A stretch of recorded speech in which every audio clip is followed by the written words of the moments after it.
quero iniciar convidando aqui o professor Marcelo Magalhães, né, procurador do Banco Central, professor de Direito, entusiasta das contratações públicas, né, e que vem abordando com muita ênfase esse tema da responsabilização dos agentes públicos. Querido Marcelo, é uma grande honra, uma grande alegria recebê-lo aqui, né, recebê-lo aqui para falarmos sobre esse tema tão sensível, tão importante.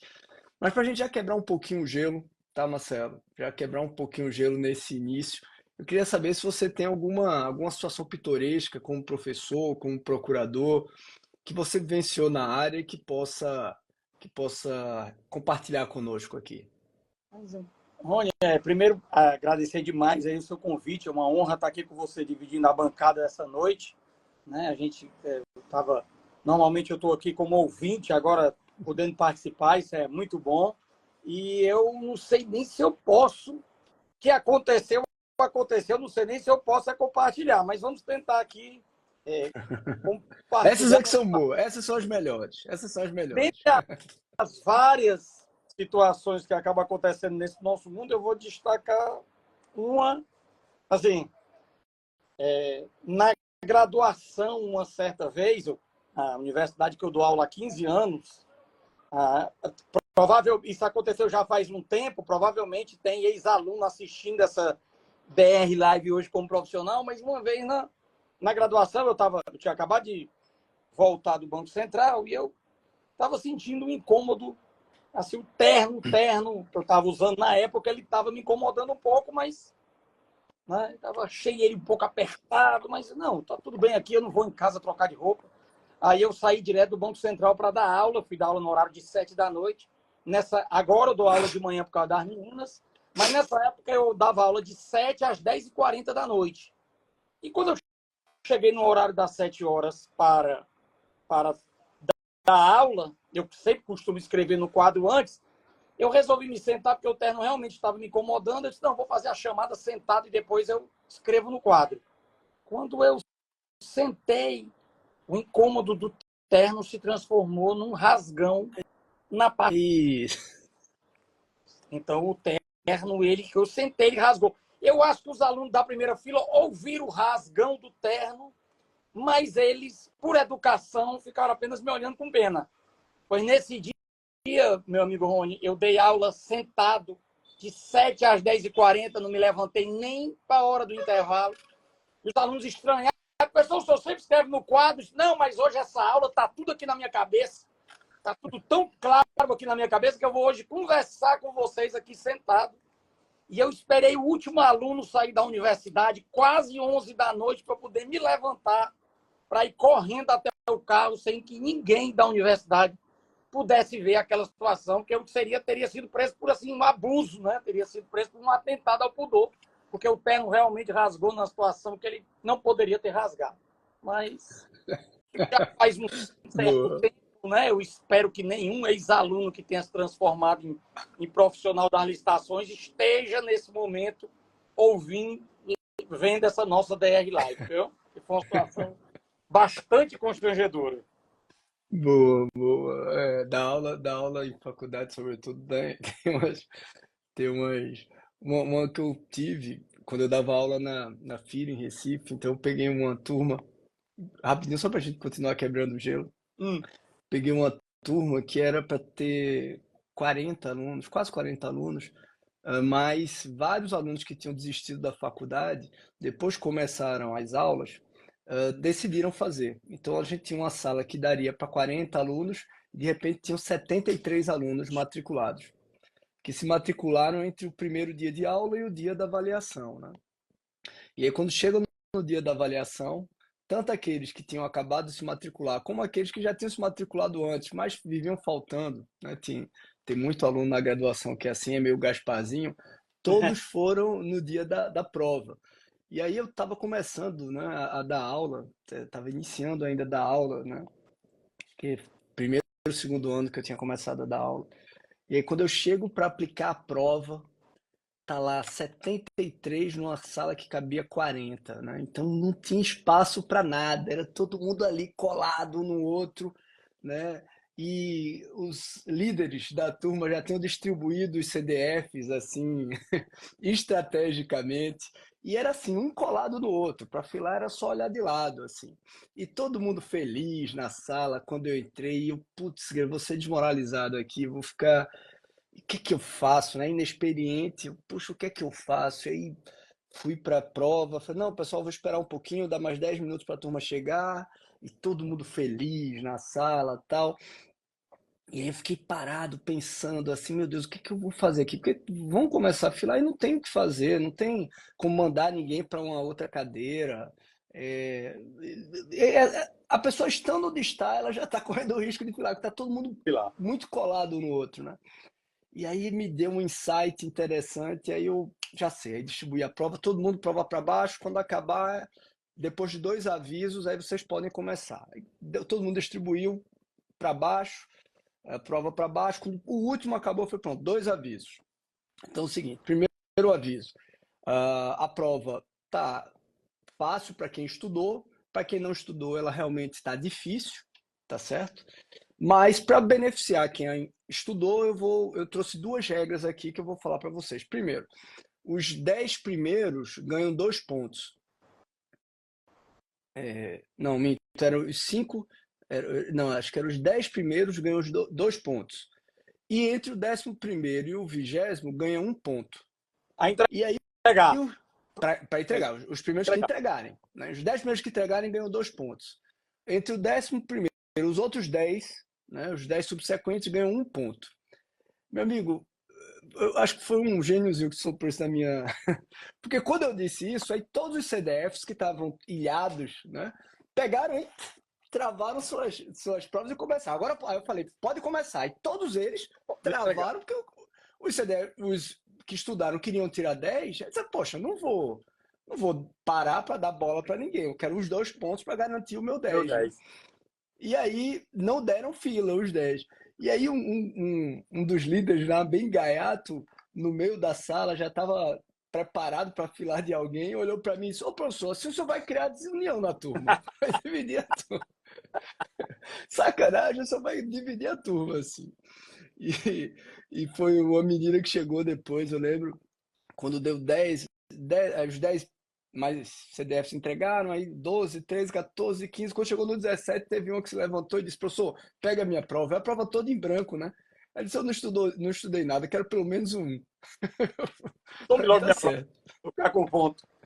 Mas você usou a teoria do incentivo. Você está muito bem orientado pelo professor Marco Nóbrega, viu? Você Exato, uma exato, análise exato, exatamente. econômica e a teoria do incentivo que o CDF diz, meu amigo, te vira aí, tu não estudou, vou garantir meus 2 pontos aqui.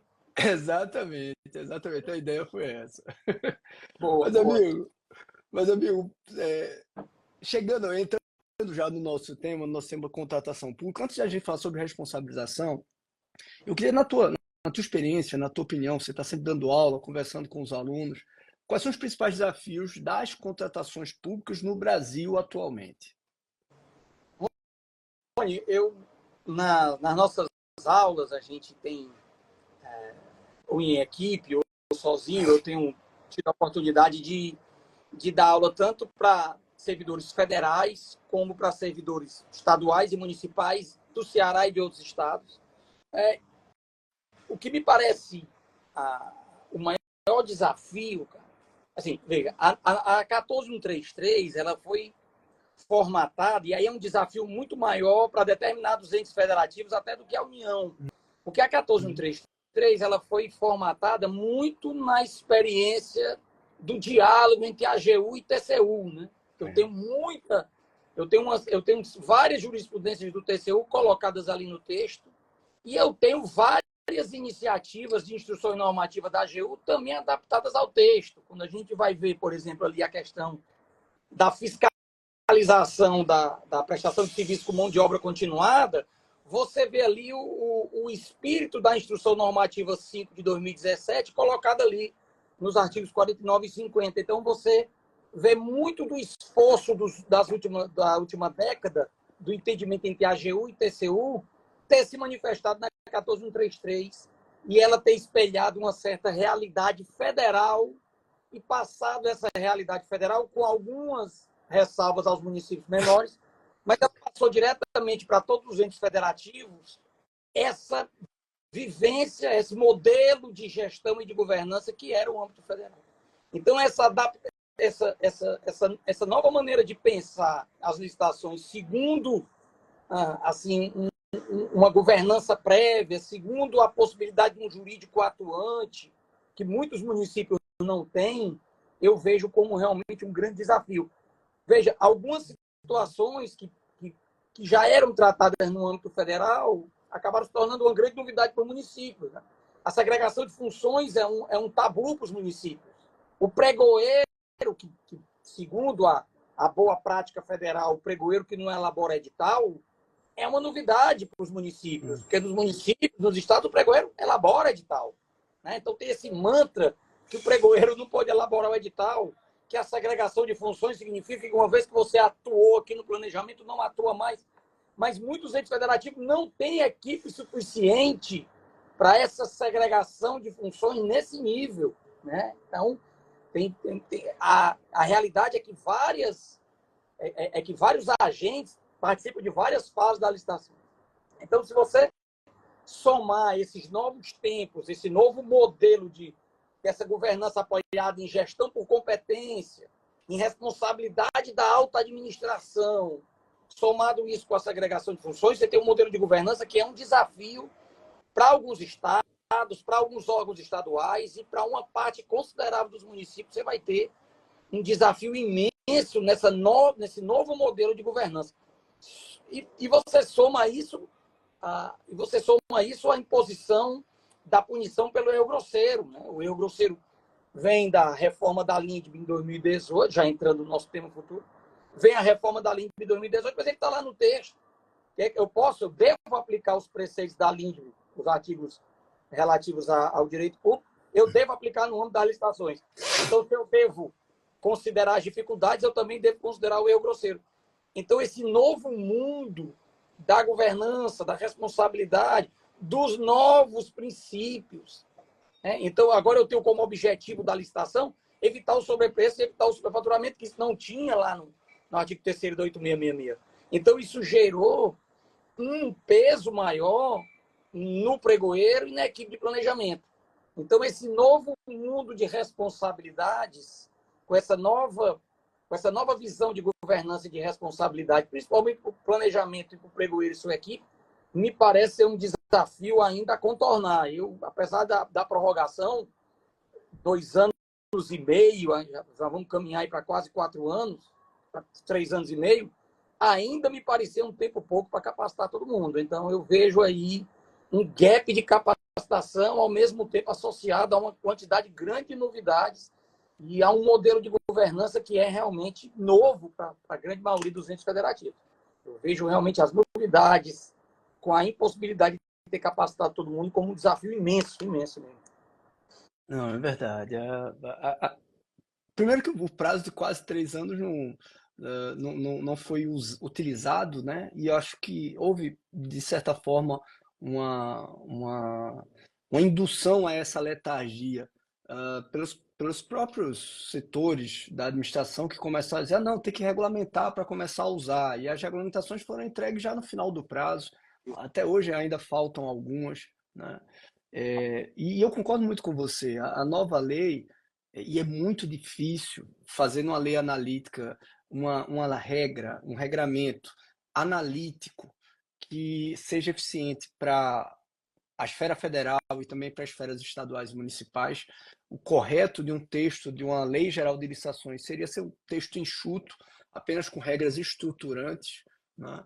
Mas, como no Brasil hoje o gestor público quer, sobretudo, quer segurança, né? Já em alguns eventos com o ministro Anastasia, ele ponderou que ele propriamente pensava, né? Até porque já foi gestor nos estados, pensava que o ideal seria uma lei mais enxuta, com regras apenas estruturantes, mas gestores públicos de estados e municípios pediram uma lei mais analítica, né, que definisse todas as regras, os procedimentos, justamente pelo medo, né, o medo de responsabilização. E é muito difícil que um único texto legal adentrando essas minúcias, ele acabe respeitando essa diferença que nós temos num país tão continental, né? Como você bem disse, né? Muito do que está lá foi inspirado em instruções normativas da Secretaria de Gestão, em orientações normativas da AGU, em muita jurisprudência do Tribunal de Contas da União, e isso focado numa governança federal, num modelo, num nível de maturidade de governança que nós temos a nível federal, que não é o mesmo a nível municipal, que não são nas câmaras municipais, nos pequenos municípios e nem mesmo em alguns estados.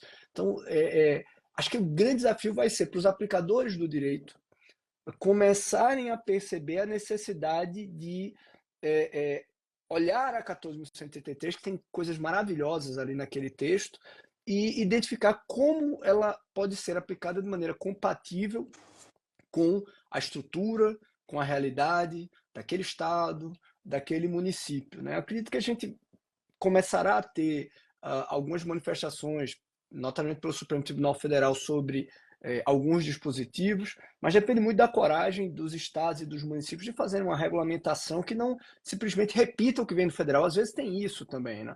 Quando a gente analisa boa parte dos textos de regulamentações de municípios, mesmo pequenos municípios, estão copiando o que vem do federal. Tribunais de contas que, com a devida vênia, não respeitam, às vezes, a regulamentação quando é diferente de um estado e de um município. E, de outro lado, ainda a União, houve uma redução desse movimento, mas a União, o governo federal, uma parte do governo federal, que quer impor suas regras de licitação através de instruções normativas, né? O que é algo extremamente autoritário. Eu costumo dizer nas minhas aulas, meu amigo Marcelo, existiram 2 momentos em que a União quis impor suas regras de licitação para estados e municípios. Na ditadura de Vargas e na ditadura militar. Só em momentos de ditadura. E é lamentável que num ambiente democrático a gente ainda tenha, e aí de maneira disfarçada, né? De maneira simulada, né? Meus recursos, minhas regras, esse movimento que acaba ignorando, né, que o Brasil é um país continental com realidades muito, muito diferentes, de estruturas muito diferentes. Eu concordo com você, esse será, sem dúvida, o maior desafio, né? A União já estava preparada a isso há mais tempo. E veja, Rony, é na hora da regulamentação que você pode sair desse calabouço, dessa prisão. Na hora da regulamentação, o Estado e o município, a gente pode colocar ali a sua realidade. Como, por exemplo, fazer a sua própria regra de segregação de funções, ou dizer, por exemplo, que ali o seu pregoeiro elabora o edital.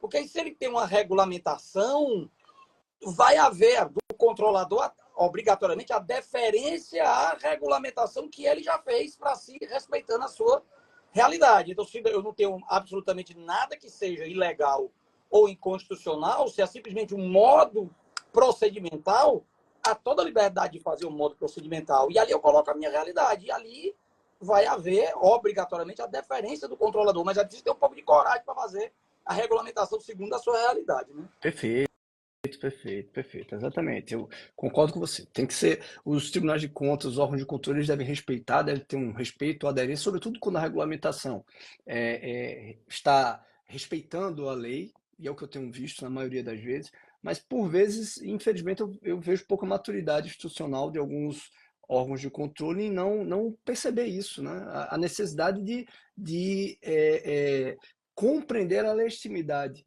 do Poder Executivo local de regulamentar de maneira diferente do que está em outros regulamentos.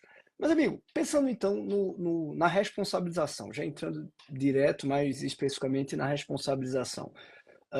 O processo de licitação ele tem cada vez mais etapas, né? São novos artefatos, novas etapas, cada vez mais regras burocráticas. É curioso que as primeiras normatizações na área de licitação, as primeiras regulamentações, elas buscavam dar segurança para o que já se fazia, né? Hoje não, é para tentar definir, criando burocracias, mais modelos, né? Quais as etapas críticas para você nesse processo licitatório e que exigem mais atenção dos gestores para evitar a responsabilização. Mas antes até de você responder, eu queria só, Jesus perguntou, é possível regulamentar o que a lei veda? Não, se você fizer um regulamento contra a legem, ele será ilegal, mas há um grande espaço de regulamentação diferente, né, do que é feito por outras entidades. Por exemplo, em nenhum lugar da lei ou do regulamento há dizendo que o pregoeiro não pode elaborar edital. Então, esse é um espaço possível de regulamentação, não há vedação. Perfeito. Veja, quando a gente vai observar os princípios e os objetivos, e quando a gente vai observar a dinâmica e a complexidade do estudo técnico preliminar, você nota implicitamente uma certa aposta no planejamento. Uma aposta no planejamento como o fator-chave para o processo licitatório sair bem feito e, no final das contas, a adjudicação alcançar a melhor proposta pelo melhor preço. Então, o conjunto de artefatos, de regras, de princípios e de objetivos, veja que eu tenho agora como objetivo evitar o sobrepreço e evitar o superfaturamento. E garantir sempre a competitividade. Então, eu estou apostando aí em quê? Eu estou apostando em planejamento, em pesquisa de preço e em requisitos habilitatórios estritamente necessários a receber o objeto com a máxima concorrência possível. Então, em vários atos, em vários artigos da 14133, você vê uma aposta no planejamento, de que o planejamento da licitação é a chave. Existe até um meme que corre na internet de que um determinado setor foi fazer a justificativa para não fazer o ETP ou para tirar alguns itens do ETP, isso demorou muito mais do que fazer propriamente dito o ETP. Então, justificar o que não está lá demora mais do que colocar todos os elementos do ETP. Por quê? Porque esse estudo técnico preliminar, a figura do levantamento de mercado, vejam que o processo licitatório, ele pressupõe que nós não conhecemos nada, porque a cada licitação nós temos que fazer o levantamento de mercado. O professor Marcos diz em algumas passagens dele que é um processo de uma busca frenética por eliminar diversas assimetrias de informação. Então, o processo licitatório ele parte do princípio de que eu não posso confiar no mercado, porque se eu pudesse confiar no mercado, bastava o mercado me dar um preço em uma sala virtual. O mercado me dava o preço de uma sala virtual, eu pegava aquele preço e comprava. Porque, segundo uma determinada teoria americana, o preço contém toda a informação que você precisa. Mas nós não adotamos essa teoria. Nós adotamos a teoria de que nós não conhecemos nada. Então, nós precisamos fazer um levantamento de mercado, fazer um ETP, fazer um DFD, fazer um ETP, fazer um termo de referência, fazer um edital, fazer uma pesquisa de preço, criticar essa pesquisa de preço, entregar para o pregoeiro revisar e, a partir daí, dessa revisão com os requisitos de habilitação, fazer também um novo exame do mercado, porque os requisitos de habilitação é uma nova busca para evitar assimetria de informação, porque eu estou buscando quem é que pode me entregar. Então, eu faço toda a vida um levantamento do zero, porque eu não confio no mercado, nem estou confiando no que eu já fiz no passado. Eu preciso fazer tudo de novo, levantar tudo de novo, para poder pegar outras informações, ver se as condições são aquelas mesmo, se o preço se mantém, para poder fazer outra licitação. Então, a lei acabou, apesar dela ter realmente avanço, mas ela continua apostando nessa desconfiança de que a gente não sabe, ou não tem como obter as informações, é preciso fazer todo um levantamento. Então, para mim, hoje, a parte crítica do processo ficou para a turma do planejamento. Essa é a turma que tem que estar... Assim, o processo licitatório, para começo de assunto, o processo licitatório não tem como ser um cara crachá, não tem como ser um grande checklist. Ele é praticamente do jeito que está hoje, um processo artesanal. Eu venho do zero e vou examinar todas as minhas necessidades do levantamento de mercado. Veja, nós temos até agora que colocar informações sobre contratações correlatas ou interdependentes. Isso é um negócio sério, porque, por exemplo, às vezes eu tenho... Imagine você uma contratação de manutenção predial.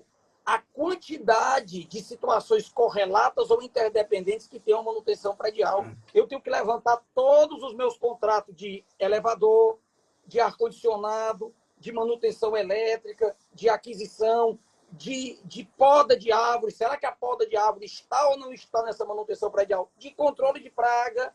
Será que eu coloquei esse controle de praga na minha passada e não estou colocando agora? Ou será que eu estou colocando agora e tem um outro controle de praga que sobrepõe R$ 4.000 de custo desse objeto?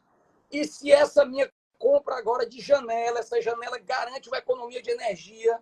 Se eu comprei essa janela do tipo especial mais cara e vai garantir a economia de energia, será que eu não tenho que necessariamente, na manutenção do elevador, pedir uma correção preventiva a menos? Então, é um conjunto de coisas que eu não tenho como dar uma fórmula. Eu cheguei na minha segunda turma do curso de responsabilidade de gestão, eu digo, olha, eu não vou dar nenhuma fórmula pronta. Aí o aluno, para quê? Então por que eu paguei? Não, eu estou aqui para tentar lhe ensinar a pensar, porque é preciso que o gestor pense a partir da situação que ele vai viver.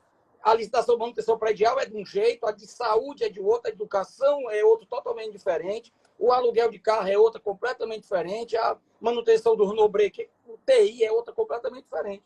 Então, essa é a lei que diz assim, perfeito, nós vamos fazer sempre um levantamento, nós precisamos sempre das informações abalizadas. Então, a equipe de planejamento, vocês vão fazer o levantamento de mercado, vocês vão coletar o preço, vocês vão criticar o preço, vocês vão justificar se é médio ou se é mediano e vocês vão encontrar um número possível para o pregoeiro ainda obter uma negociação e ainda baixar um pouquinho. Então, acho que hoje o grande gargalo, a grande turma que precisa de capacitação urgente é a turma do planejamento e a equipe de apoio do pregoeiro. Perfeito, eu também acho. Até porque para eles é que mudou mais, né? Acho que a grande mudança a nível de estrutura de procedimento foi justamente a absorção pela lei de uma modelagem que estava começando a ser feita a nível federal, notadamente a partir de 2017 com os serviços, antes um pouquinho com o TI, mas com isso, ETP, mapa de riscos, o que é novidade para grande parte dos estados e municípios, concordo. Aí, até digamos, pelo ineditismo da utilização dessa modelagem, acredito que o risco de erro e, portanto, de responsabilização pode até ser maior. Eu fazer um rápido parêntese, a Elaine fez uma observação muito interessante e fez um paralelo muito bacana quando a gente está falando sobre regulamentação em relação às estatais, né? Talvez aconteça um pouco do mesmo com as estatais. Elas têm uma lei de 2016, tiveram 2 anos para fazer a migração, né? E na regulamentação, que cada estatal tem que ter o seu regulamento interno, expressamente pelo texto da lei, a maioria das estatais simplesmente ficavam copiando uma das outras. Mas com o tempo elas foram melhorando, adaptando. Recentemente mesmo eu fui procurado, agora eu posso, né? Estou licenciado da AGU, agora eu posso. Fui procurado por uma estatal para trabalhar na atualização da regulamentação dela. Então elas vão fazendo. A EBSER já fez acho que umas 4 atualizações, 3, 4 atualizações do seu regulamento interno. Então há sim uma possibilidade de que estados e municípios também, né, mesmo aqueles que copiaram o que vinha a nível federal, depois analisem bem o que faltou, o que pode ser alterado, melhorado, sempre respeitando a lei, obviamente, e adequando o texto à sua realidade local. Porque se a normalização não servir para dar segurança jurídica, se ela não servir para superar essas lacunas, sinceramente, ela não vai trazer muita vantagem à sua existência, né? Fazer normativos, como muitos estão sendo feitos, que é copiando o texto legal, não tem muita utilidade. Né? Mas o processo de revisão é contínuo, viu? O processo de revisão é contínuo. Porque a todo momento eu vou poder incorporar uma governança melhor, uma maneira melhor, por exemplo, de pesquisar o preço. Essa atualização é contínua. Verdade. Meu amigo, e como evitar? Muito se discute a questão do erro grosseiro, né? Que às vezes gera responsabilização pelos órgãos de controle. Como evitar, enquanto servidores, agentes públicos que estão nos ouvindo aqui, como evitar que um equívoco, errar todo mundo pode errar, né? Seja na fase de planejamento, seja na fase de licitação, seja, enfim, qualquer ato do processo, na fiscalização contratual, o erro é comum, seja por aqueles que executam, atuam na licitação, seja pelo próprio órgão de controle. Qualquer agente, qualquer ser humano está passível a errar. Mas como evitar um erro que possa ser caracterizado como um erro grosseiro pelos órgãos de controle? Olha, veja, na questão do erro grosseiro, a gente precisa visar 2 situações. Primeiro, eu posso estar sendo... Acontece uma situação, um fato novo, uma emergência, ou algo fora do meu controle, que me impõe, que limita a minha idade da conduta diversa, que foi traduzida, muito bem traduzida pela equipe, pela turma de professores que pensou o 22 da LINDB. Né? O 22 da LINDB, ele é, na verdade, uma regra de não incidência da punição. Quando acontece o 22, não vai acontecer o 28. né? Então, eu tenho situações onde a conduta me é imposta. Eu não tenho outra alternativa a não ser aquela conduta para manter a política pública, né? Porque o 22 ele está se preocupando com a política pública, ele deixa de se preocupar com a legalidade formal estrita e busca os objetivos do gestor. Então, eu dou um exemplo na minha aula, eu posso trabalhar aqui, que é, imagine que a empresa que fornece a alimentação da alimentação escolar, a merenda escolar, um belo dia chega para você e diz, gestor, não vou entregar a partir de amanhã. A partir de amanhã não entregou, não tenho condição de entregar. Eu estava realmente aqui, mergulhei, consegui fazer um mês, mas eu não consigo mais entregar a alimentação das crianças. Perfeito. O gestor corre, que vai fazer a pesquisa de mercado que ele tem, ele estava pagando R$ 7,80 por criança de alimentação, vamos imaginar, R$ 7,80. No outro dia, o que ele tem de opção é R$ 12. No mundo antigo, antes da LINDB, nos primórdios, no tempo do direito administrativo do medo, o gestor faria o seguinte, criançada, aguenta essa semana aí sem comer, vamos só assistir aula sem comer, porque eu não vou assinar R$ 12 no negócio que é R$ 180. Só que essa é uma conduta que lhe é imposta, é inexigibilidade de conduta diversa. Ele não está deixando de comprar R$ 7,80 para comprar a 12. O mundo do 7,80, o preço de 7,80 vai se comunicar com o novo preço da nova licitação emergencial. Mas a licitação, para suprir aquela semana, aquele preço é só ele. Ele não se compara com nada, porque ou eu compro a 12 ou a criança fica com fome. Imagine faltar marmita no presídio. A Secretaria de Administração Penitenciária, a empresa abandona e amanhã ela vai dizer para os preços, essa semana vamos aguentar esse almoço, que é R$ 13 eu não posso comprar. Ele vai.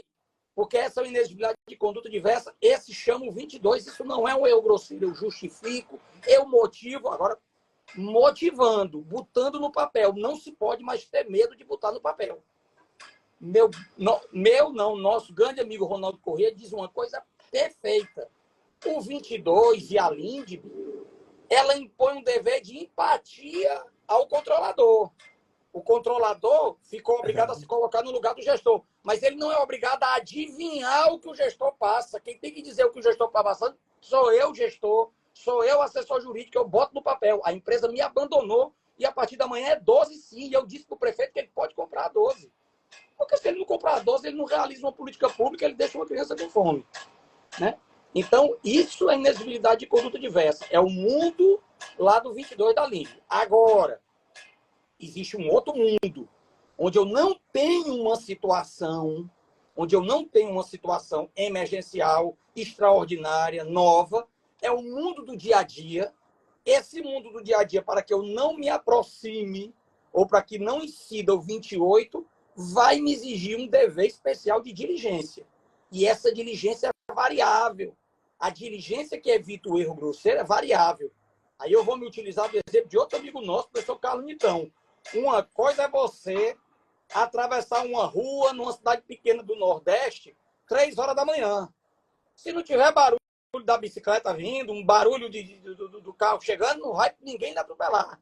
Então, para você atravessar a rua de madrugada numa cidade pequena, do nosso Pernambuco, da nossa Paraíba, do nosso Ceará, o dever de zelo e de diligência é um. Mas para atravessar meio-dia em São Paulo, o dever de diligência é outro. É isso que alguns gestores ainda não entenderam. A diligência na saúde, você falou de ABSER. A gestão de saúde é praticamente diferente de tudo. Por quê? Porque na gestão da saúde, eu simplesmente não posso deixar um posto abandonado, eu não posso deixar um posto sem médico. Eu tenho determinadas situações que eu tenho que fazer, porque senão a criança não é atendida, pode morrer.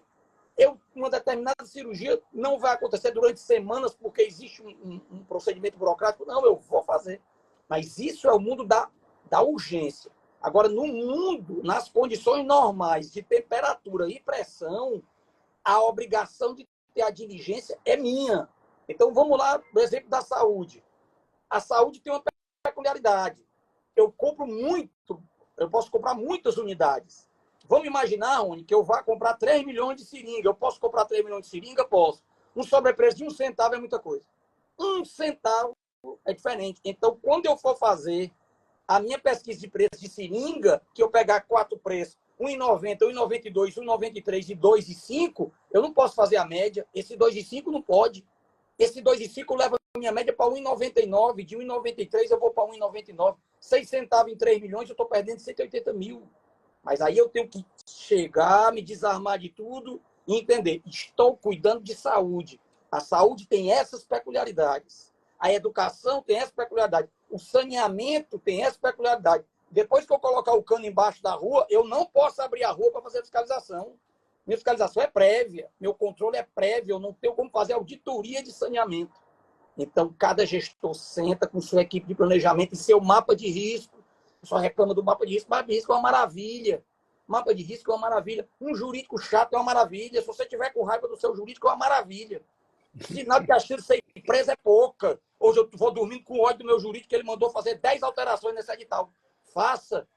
Então, meu amigo, nas condições normais de temperatura e pressão, é o entender o processo, agir com zelo e com diligência. Esse preço não cabe. Nessa situação, eu vou fazer uma média, naquela, eu vou fazer uma mediana. Tá? Entender o processo que ele está fazendo. Então, existem duas situações. Quando a conduta é imposta, a obrigação da motivação, da justificativa, muita gente pensa, estou numa situação de emergência, então vou fazer de qualquer jeito. Aí é que está. Quando materialmente eu tenho mais flexibilidade, formalmente eu tenho mais cuidado. Então, se eu estou autorizado a fazer um pagamento antecipado, eu reforço minha garantia, eu confirmo que aquele endereço existe, depois eu faço uma auditoria e vejo se não tem lá na frente um outro preço que eu possa usar na média. Então, se materialmente eu tenho mais permissão, formalmente eu fico mais rigoroso. Isso no mundo da conduta imposta. Nas condições normais de temperatura e pressão, é a diligência. Vamos rever isso aqui, pregoeiro. Opa, vamos examinar os pontos críticos. Quais são os pontos críticos? Não repara, eu estou recebendo dinheiro federal. Vamos tentar emular o controle federal aqui dentro do que é possível. Opa, eu vou repassar dinheiro para uma ONG. Essa ONG tem contabilidade? Essa ONG tem condições de me trazer em 5 dias úteis a nota fiscal de tudo que ela gastar? Vamos fazer essa auditoria prévia, vamos fazer esse exame prévio. Não tem, ela não tem uma contabilidade profissional. Então, essa ONG eu não posso chamar para gastar esse dinheiro desse repasse. Então, eu tenho que examinar casa a casa. Muita gente quer fazer o cara crachá, quer fazer um checklist para tudo e não dá. Cada licitação é de um jeito. Hoje a gente pode fazer lei de licitações para a saúde, é um curso, lei de licitações para a educação é outro, lei de licitações para fazer uma manutenção predial é outro. Porque eu preciso ensinar o gestor a pensar. E até porque as peculiaridades, né, de cada contratação. Eu estava conversando justamente com o Ronaldo, com o Franklin. Franklin é um grande especialista, por exemplo, pesquisou bastante sobre contratos de limpeza, né, e manutenção predial. Então você tem tantas peculiaridades, tanto planejamento, para estimativa de custo, para execução do contrato, né? E você falou do Nitão, o livro do Nitão é excelente. Essa analogia que ele faz sobre atravessar a rua é muito bacana. Ele usa, acho que é Piancó, a alusão que ele faz é Piancó, né? E ele diz, olha, Rony, qual é a diligência que é necessária de um jovem para atravessar a rua às 2 da manhã em Piancó? É uma. Como você pode exigir para a realidade de São Paulo que ele tenha a mesma diligência do jovem para atravessar a Avenida Paulista, uma avenida em São Paulo? É diferente, né? E essa análise do comportamento, né, do que seria o erro grosseiro ou da diligência precisa ser avaliada sob essa perspectiva também. Meu amigo, mas deixa eu fazer uma outra pergunta, né? Você já começou a levantar alguns dos principais riscos, dos principais problemas. Quais as principais penalidades aplicáveis quando são praticadas irregularidades hoje? O que você vislumbra que tem sido as principais penalidades aplicáveis quando o agente público comete alguma irregularidade num processo de contratação pública? Rony, E aproveitando, já emendar com outra pergunta. Se você puder compartilhar algum caso prático de responsabilização que você visualizou e que te chamou a atenção. tá. Rony, existe também uma lenda urbana de que os tribunais de contas só estão aplicando o 28, eles pegam a LINDB e só veio o 28, é só eu grosseiro para lá e para cá. Mas, na verdade, eu usei o portal da transparência e pedi ao TCU por termos de 2022, 2021, 2022, 2023. Quantas decisões adotaram o 22 e quantas decisões adotaram o 28? Eu já tinha mais ou menos isso mapeado, mas eu não imaginava que a diferença fosse grande. O TCU tem 3 vezes mais decisões, levando em conta as dificuldades reais do gestor, do que aplicando erro grosseiro. Então, Verdade, verdade. tem muito mais o uso do 22 do que do 28. É verdade. E veja, eu tenho notado uma mudança de comportamento, o controlador também tem entendido os novos tempos. Quando a gente vai na lei orgânica do TCU, que é reproduzida praticamente as sanções nas leis orgânicas dos tribunais de contas, eu tenho a multa proporcional ao débito e a multa pelas irregularidades. Né? No caso da orgânica do TCU, quando você vê aquele 57, é a multa proporcional ao débito. E o 58 é a multa por irregularidades, que é o 58 que é o fundamento da multa por erro grosseiro, porque o inciso segundo fala em erro grave, em irregularidade grave, e isso é associado ao erro grosseiro. Pois bem, quando é débito, eu digo claramente para os meus alunos, olha, o débito, a defesa do débito é paliativa. O débito não deve acontecer, o prejuízo ao erário não deve acontecer. Né? Porque assim, uma coisa é o prejuízo ao erário pela desídia, outra coisa é o erro. E o gestor, dentro de determinadas circunstâncias, ele tem o direito ao erro. E me parece que os tribunais de contas têm entendido melhor o direito ao erro. Não como foi lá na França, agora tem a lei do direito ao primeiro erro, né? Algo assim. Não é dessa forma. Mas veja, eu tenho notado uma diferença de postura, principalmente no Tribunal de Contas da União, quanto à multa proporcional ao débito, que essa não tem sido aliviada de forma alguma, mas eu tenho visto diversas decisões, eu queria destacar aqui 2, eu vou destacar já 2 situações, e eu tenho visto diversas situações onde a mesma tipificação do erro, conforme o 58, tem levado a adoção das atenuantes e tem sido declarada a irregularidade sem aplicação de sanção. A LINDB, assim, quando você lê os artigos, fica meio implícito, mas ela trouxe para o direito administrativo, para o mundo da ilegalidade, algumas regras do controle de constitucionalidade. Porque no controle de constitucionalidade eu tenho uma declaração de inconstitucionalidade sem os efeitos da nulidade. Quando eu tenho, por exemplo, um fato consumado, eu digo, ó, isso aqui que você fez é inconstitucional, tá certo? Essa lei é inconstitucional. Mas os efeitos dela têm que se manter. Por exemplo, eu não posso botar 200 professores para fora que eu vou prejudicar os alunos. Vou acabar o ano letivo das escolas públicas. Então, eu declaro a inconstitucionalidade sem dar os efeitos da nulidade. A LINDB também nos dá isso. Ela dá a possibilidade de eu entender que houve ilegalidade sem aplicação de sanção. E os tribunais estão aplicando, estão vendo o 58, o TCU vê o seu 58 hoje de outra forma. Eu tenho várias situações onde, apesar das irregularidades, com a aplicação das antecedentes, é o caso de declarar irregularidade sem aplicação de sanção.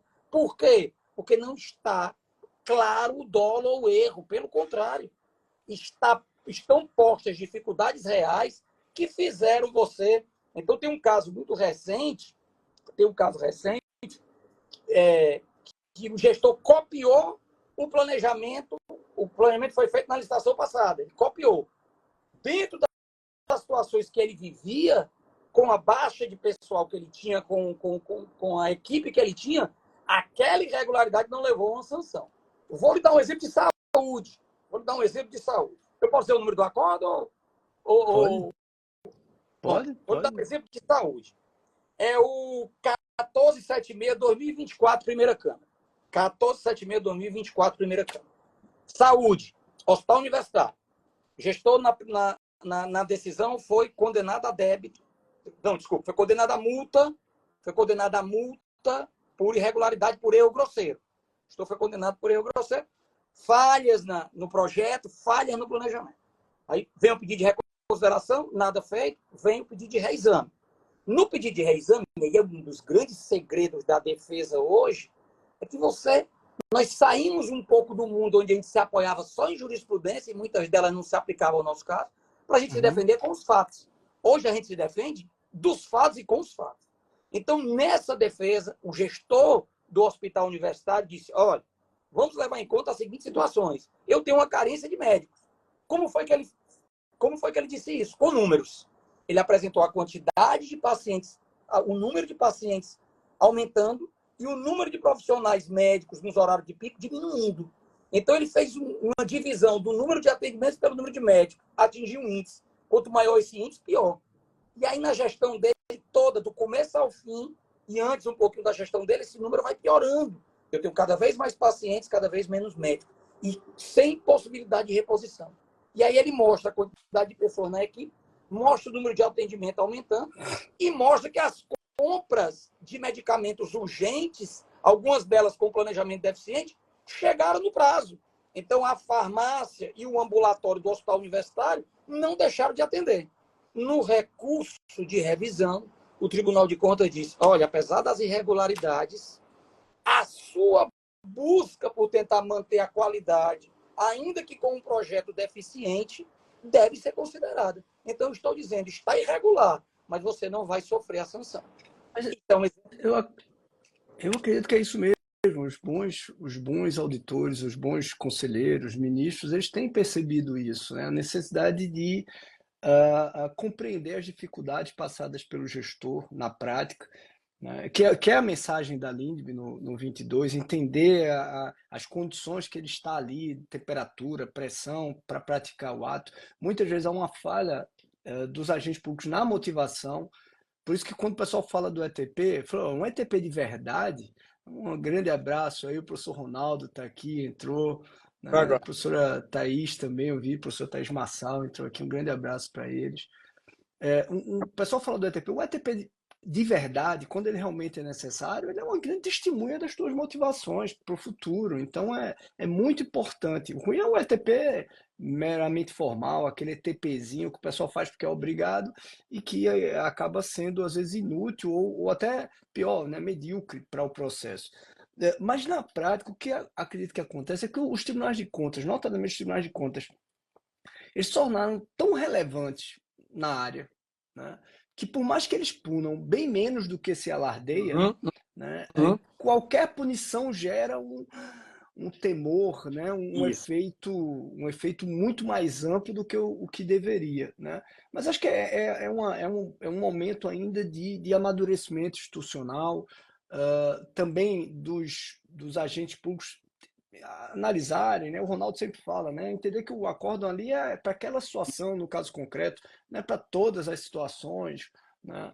E olhar isso com parcimônia. Acho que é uma evolução. A gente tem avançado muito a nível de qualidade, eu acredito, nos agentes públicos, nas assessorias jurídicas, né? E aí, com a maior qualificação das equipes, até já compreender melhor os acórdãos, os julgados, as punições, saber, olha, nesse caso aqui não tem risco, vamos justificar, saber trazer dados, como o exemplo que você trouxe, para tentar motivar a tomada de decisão, é fundamental. Eu queria já colar isso com a outra pergunta que eu queria fazer para você.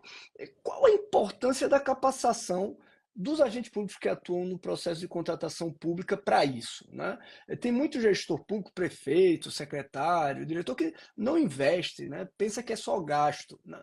Mas ter um agente público qualificado, penso eu, no processo, protege a autoridade maior. Na tua opinião, qual é a importância da capacitação dos agentes públicos envolvidos nesse processo de licitação e contratação? Fazer só um parênteses bem rápido. A gente tem que usar os tribunais de contas como nossos aliados. Às vezes eles Perfeito, concordo. determinadas interpretações que nos ajudam. O TCU recentemente permitiu, desde que previsto em edital, o uso do sorteio, que não está lá na lei como. Então a gente pode aprender com isso, né? Então a gente tem que usar ele como aliado. Uma vez que, mesmo que não seja uma determinação para a gente, mas algo que ele interpretou que sana a nossa lacuna, podemos utilizar. Não, me permite, Marcelo, um minutinho. Grande parte dos avanços institucionais que nós tivemos nas contratações públicas foram corroborados pelo Tribunal de Contas da União. Perfeito. Né? Muitas vezes até a gente fica esperando os tribunais de contas falarem para poder fazer, né? A turma da assessoria jurídica fica esperando um acórdão para poder legitimar. Mas muita coisa boa vem sendo produzida pelos tribunais de contas. Sobre essa questão da capacitação, eu vou dizer o seguinte: capacitação.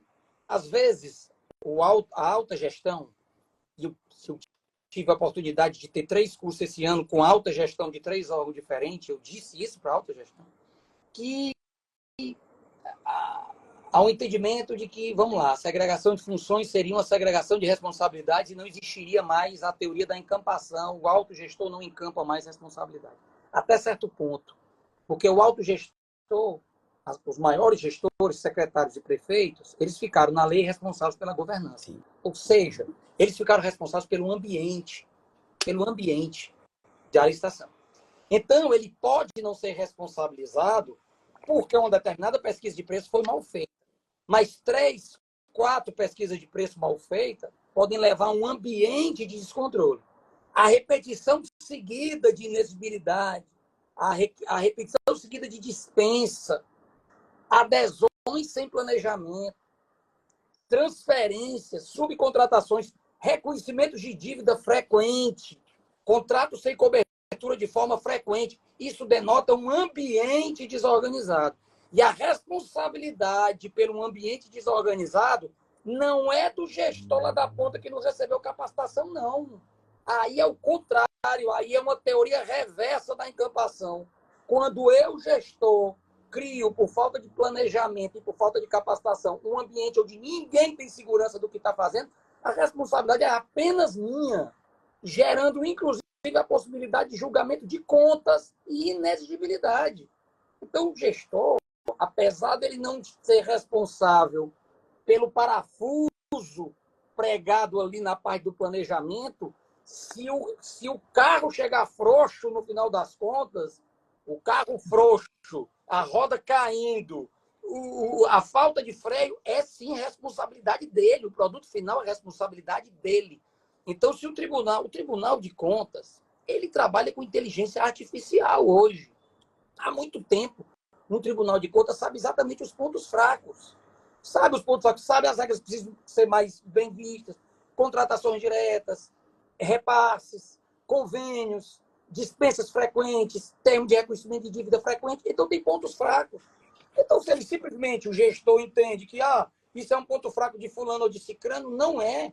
É um problema de gestão. Então, ele precisa se preocupar com a capacitação, desde a pessoa que faz o DFD até fiscal e gestor de contrato.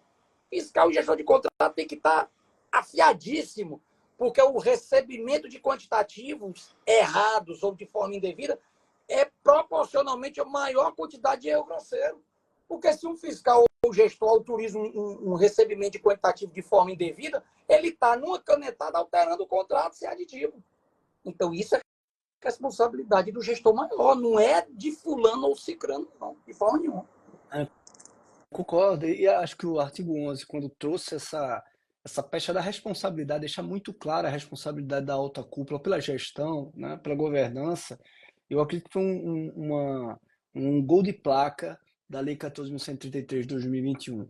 E eu defendia no início, nos primeiros cursos premium, que, na minha opinião, haveria talvez uma redução que já se identificava na jurisprudência da responsabilização por culpa em vigilando, que é justamente aquela, né, da autoridade superior não ter visto o ato irregular praticado, mas uma ampliação da culpa em erigendo, né? Que escolheu mal, não capacitou, não preparou, não deu estrutura. Então, concordo com você, esses erros, não pontuais, mas esses erros que são repetidos, demonstram que não está havendo governança naquele órgão. Então, é quase chamar a cúpula da administração. Exato, perfeito. Sem dúvida. Amigo, e a gente tá já chegando perto do final, né? A Elaine falou aqui da Alice, né? O TCU agora tá emprestando o robô, né? E é bacana, acho que foi uma boa providência do Tribunal de Contas da União, né? Ele compartilhar essa interessante ferramenta que foi criada para outros órgãos da administração pública. É muito bom, ao invés de a gente só identificar o problema 2, 3 anos depois, ou pelo órgão de controle, já tentar identificar na própria realização do processo. Mas já aproveitando a pergunta, a ponderação da Elaine sobre a Alice, sobre robô, quais as tuas perspectivas futuras para as contratações públicas no Brasil? Né, com ChatGPT, robô, Alice, né, com nova lei de licitações, e como os agentes públicos podem se preparar para esses novos desafios. Eu costumo dizer, amigo Marcelo, que de 20 anos para cá, 25 anos para cá, graças inclusive à pressão dos órgãos de controle, nós tivemos uma grande ampliação do nível de profissionalização na nossa área, né? Muito provavelmente o nível dos profissionais da área de licitações hoje, notadamente no setor público, é muito maior do que era há 25 anos atrás, 20 anos atrás, 15 anos atrás. Não é à toa que o mercado privado vem, de vez em quando, captar do serviço público profissionais para atuar nas empresas, para fazer assessoramento, né? Quantos grandes profissionais da área hoje não eram pregoeiros, não eram gestores fiscais, né? Então, eu diria que no público nós temos até uma média de profissionalização maior do que no privado, nessa área específica. Isso teve muito a ver com a pressão dos órgãos de controle. Perfeito. Mas, ao mesmo tempo, você aumentou o nível de qualidade, mas às vezes você tem alguém que tem, sei lá, um PhD em experiência, mas tem medo de fazer qualquer coisa nova, com medo de responsabilização. Qual vai ser o futuro disso, né? Será que a gente vai procurar um ponto de equilíbrio entre a exigência, a cobrança de profissionalização, de melhora, de aprimoramento, mas uma exigência que não atemorize, né? Que não prejudique a inovação, fazer algo diferente, né? Que não engesse a administração? Na tua perspectiva, qual o futuro das contratações públicas nessa área de responsabilização? Amigo, eu acho que, pelo menos, eu não vou nem. Eu posso dizer a minha torcida, né? A minha esperança é que a gente tenha um processo mais automático, a gente tem um processo aliado à tecnologia que ele seja mais transparente. Eu tenho muita vontade, muita mesmo, meu sonho é ver um marketplace reverso, onde eu tenha lá o preço colocado e a habilitação já prévia, a empresa já entra, clica um botão e ela mesma faz a documentação dela, aquilo é verificado rapidamente, ela fica autorizada, é dada a ela um botão verde que ela aperta e pode colocar os preços dela. E isso gere relatórios de auditoria muito fáceis do Tribunal de Contas. Ver, opa, esse preço aqui está ok, esse preço não está. Eu estou sinalizando aqui que não está adequado, essa empresa pode estar fazendo conluio com outra. Então, eu aposto muito que a tecnologia vai trazer, vai suprir essa enorme busca por evitar a assimetria de informação. Eu tenho muita vontade de que a gente possa ir às compras, nós, gestores públicos e assessores jurídicos, que a gente possa dar parecer num processo onde a gente vai à compra num ambiente virtual absolutamente transparente, onde eu sei exatamente a habilitação e o nível de preço, e aquele preço já foi checado pelo computador, aquele nível de preço está dentro do intervalo de sites especializados ou de contratações similares. Esse é meu sonho, porque se a gente não pode continuar dessa maneira, onde haja muito trabalho a cada licitação, com um esforço muito grande, tanto dos gestores como dos controladores. Né? Perfeito. Porque eu vou ter erro dos dois lados. Se eu tiver que fazer muita coisa toda a vida, e se eu tiver que auditar muita coisa toda a vida, eu vou ter erro por parte dos gestores. Os gestores podem ser levados a ser punidos alguém que não merecia. E eu posso também deixar de punir alguém que merece. Né? Porque se você não merece a punição, você tem como construir uma defesa, mas às vezes você pode, por um erro de informação ou de falta de informação, levar uma sanção, né? E essa sanção perdurar. Então, até em nome mesmo da qualidade da saúde mental de controladores, de gestores, de pareceristas, a gente precisa muito investir numa tecnologia que permita que a gente tenha informações de maneira mais fácil e que o preço que foi obtido naquela tela seja provavelmente a realidade. Né? A gente tem lá fora, a gente tem teorias, né? Inclusive o professor Marco já publicou até esse livro, que é a da teoria dos leilões.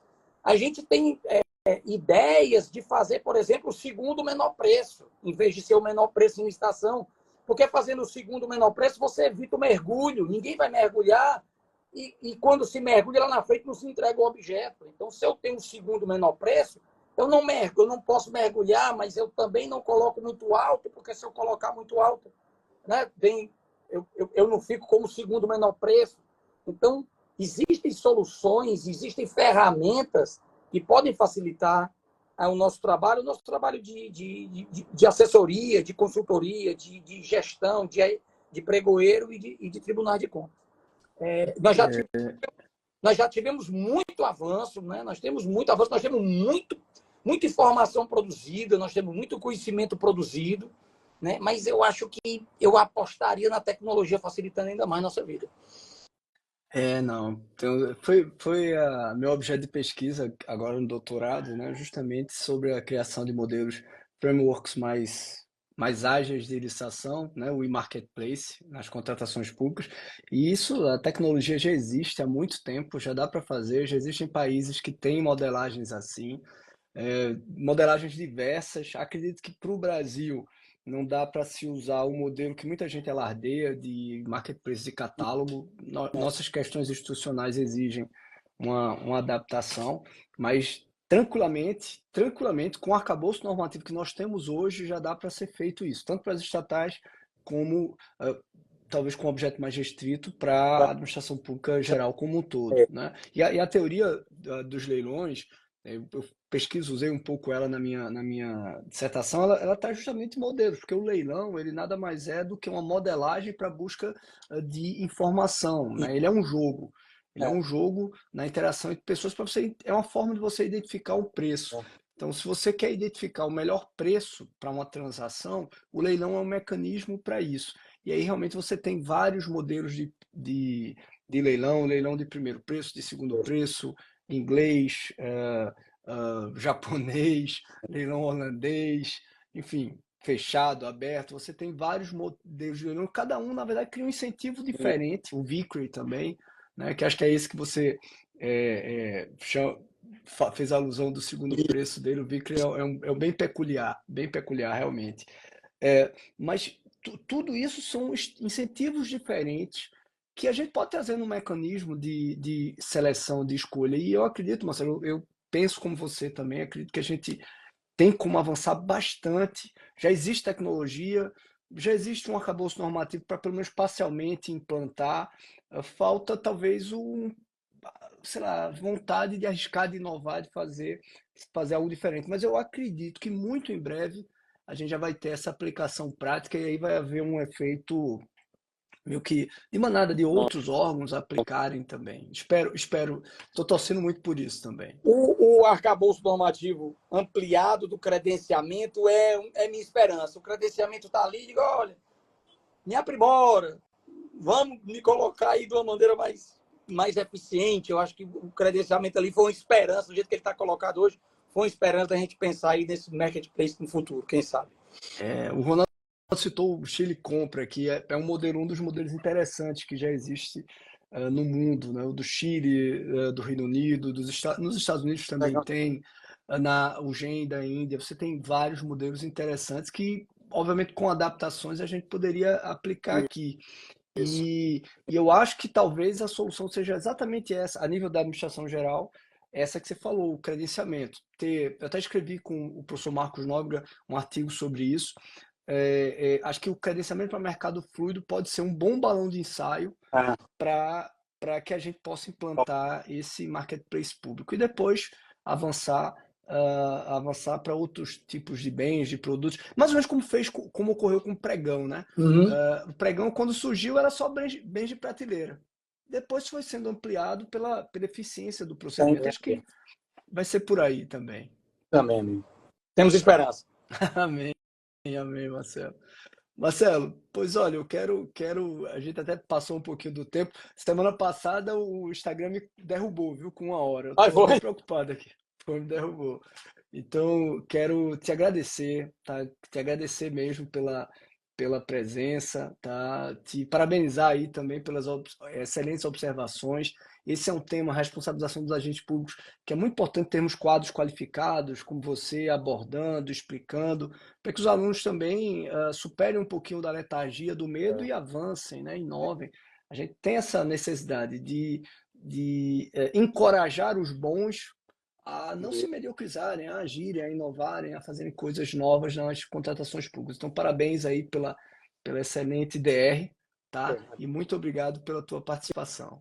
Eu que lhe agradeço. Um grande abraço. Estou às ordens. Tá bom, meu amigo? Um abração. Fica com Deus, tá? Abraço. Até mais. Boa noite. Boa noite.